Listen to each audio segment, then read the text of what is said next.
So చూసారు కదా friends, ఈరోజు మేము జేఎన్టీయూ మెట్రో స్టేషన్ దగ్గర ఉన్నాము. నార్మల్ గా వీడియో తీస్తుంటే ఏమైందంటే ఒక అమ్మ చాలా ఎండకి ఒక ఎద్దును పట్టుకొని మనీ అడుక్కుంటూ ఉంది. సో ఆమెను అడగాలి అని అనిపించింది. సో ఒక్కసారి వెళ్ళి అడిగొచ్చేద్దాం. మీ పేరమ్మా? మా పేరు మల్లమ్మ. మల్లమ్మ. మీది ఎక్కడ ప్రాపర్? మెదక్ సైడ్. మెదక్ సైడా? ఇక్కడ కాదా?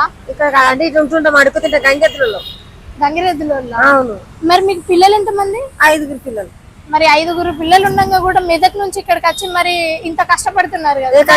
లేని అడిగితే మా ఇంటికే మీది.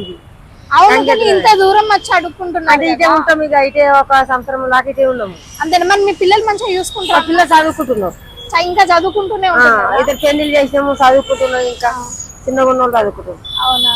ఏమైనా ఫైనాన్షియల్ గా ప్రాబ్లమ్స్ ఉన్నాయా అండి? ఇక అప్పులు ఉన్నాయి, పిల్లలు పెళ్లిళ్ళు చేసి. మరి ఇట్లా అడుక్కోవడం వల్ల అప్పులు తీరుతాయా? తీరుతాయి, ఇక నీ అసలు 10 రూపాయలు నీ అసలు తీరుతాయి. ఇక అవునా? నాతో అయినంత వరకు నేను సహాయం చేస్తానమ్మా. అదే మేడం, అట్లా సహాయం చేస్తారు కదా, ఇక ఇస్తావు.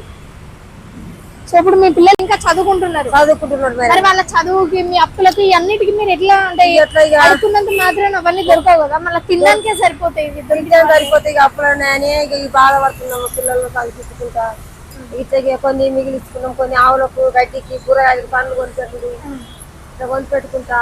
ఇంకా ఇవన్నీ కూర అన్ని గిన్నె పెట్టాలి. మాకు మిగిలిన 100 రూపాయలు 10 ఇచ్చో ఎంతో దయసొప్పులు ఇస్తున్నారు పెద్ద పెద్ద సార్లు కేసీఆర్. సో వింటున్నారు కదా గాయస్, ఏంటంటే రోడ్డు మీద పిల్లల్ని పట్టుకొని అడుక్కుంటూ ఉంటారు చూడండి. వాళ్ళకంటే వీళ్ళు ఎంతో బెటర్, ఎందుకంటే వాళ్ళు పిల్లలని రెంటెడ్ గా తీసుకొని వచ్చి అడుక్కుంటూ ఉంటారు. సో నా వల్ల అయినంత సహాయం నేను చేస్తున్నాను. అండ్ మీరు కూడా ఎక్కడైనా కనిపిస్తే మనకు అది 100 రూపీసే కావచ్చు, 50 రూపీసే కావచ్చు, 10 రూపీసే కావచ్చు, బట్ అది వాళ్ళ లైఫ్ లో ఎంతో కొంత హెల్ప్ అవుతుంది అని నేను అనుకుంటున్నాను. Thank you.